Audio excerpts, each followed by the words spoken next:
Hi guys. All right, so we talk about like finding purpose. Like what do we want to be when we grow up once we get past to the end of the fearless gray years? And I think like so many people when I talk to them, it's like I don't know what my purpose is. And it would be so great like if we had that crystal ball and you shake it and it's like oh crazy eight. There's like crazy eight and you shake it, it's like your purpose is da da da da. Da. Of course, that's not reality. Or if we had a crystal ball and I just like you just rub your hands on the crystal ball and it's like, hey Jennifer, here's your purpose. Just go do that. It's not like that, right? It's something we have to figure out. And really, it's probably good. It's something that we have to figure out because if it was just handed to us, it would almost feel either like a chore, or we would take it for granted. Like when, I remember my dad always said, like, when you get something for free, he made me pay like this, I don't know, like $40 for this old bike back in the day. Because if you get it for free, you won't appreciate it. It's the same with your purpose. If we could like shake up a crystal ball and go, here you go, you would either like think it's not real or maybe not appreciate it. So where does that leave us? Like, what is the first step in finding our purpose? And I really believe like the first step in finding a purpose is to just do the necessary. And so what does that mean? It can mean so many different things, but I'll give you an example of like doing the necessary in my life. So when my kids were in grade school, my girls were in grade school. Yeah, my son was in grade school. And they needed somebody to run the carnival. And they asked a friend of mine if we would run it together. Like we were like great yin and yang. Like she was like so creative. I was really organized. We were neighbors. We got along so well. And like, oh, ask Jennifer and Chris. And like, tell them no. And like, so they came back one more time. They came like, no, tell them no. We're not running that. And when I reflect back, I'm like, why did I even say no? I didn't even think about this. Like, I think so often, like, when the necessary is prevented or when we're looking for something, I feel like either I'm too busy, I don't know what I'm doing, I don't want to do it, let somebody else do it. And so then the necessary doesn't get done.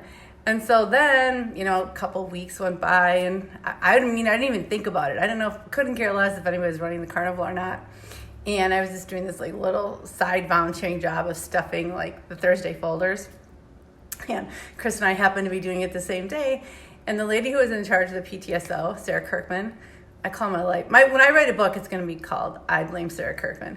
And she was running the meeting and then she goes, so we don't have anybody to run the carnival yet, but I have asked 2 people and I think they'll do it. And then she looks back at Chris and I, like, we've said no at least twice now.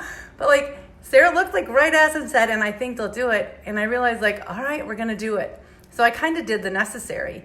Now, and sometimes in our life, I think we think the necessary has to be like a difficult or a chore. And yes, doing the necessary, running the carnival was a lot of work.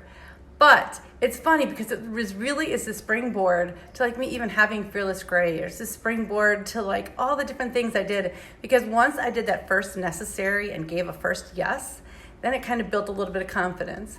And then, it happened again though. Like then Chris and I were, doing our own thing. We ran the carnival and then they have this like fundraiser in our town and it's, big, like it's almost like a full-time job to run.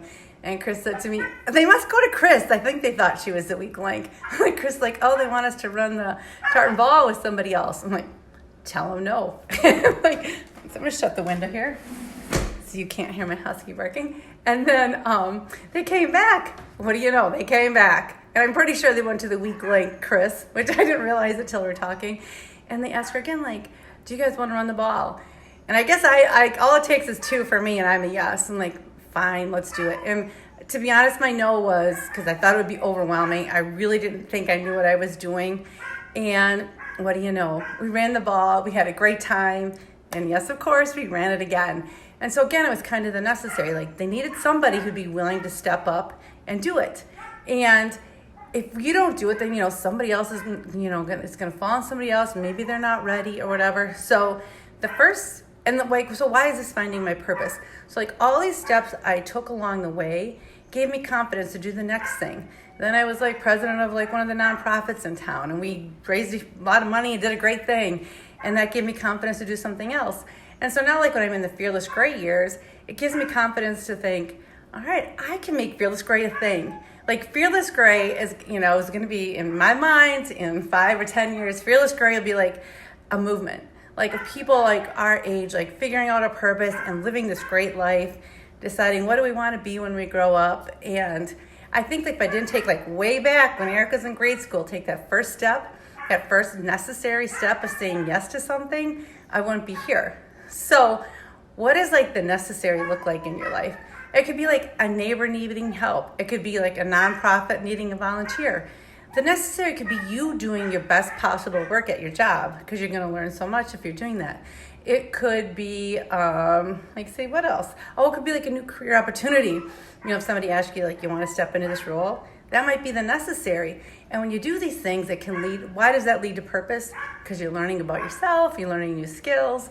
So I think, so it's when you're thinking, like, what is my purpose now in life? Like, just look around you for the necessary. If you don't have to look far outside your front door to find a necessary, somebody that needs help, an organization that needs your help, a job that you could do. So take the leap. And I mean, to wrap up, it takes me back to what my mom often says, is like, bloom where you're planted. And I think doing the necessary is like blooming where you're planted, because you don't have to go far. Like, wherever you are, look around and find the necessary. And that's the first step to finding your purpose. Anyway, that's Fearless Gray Live today.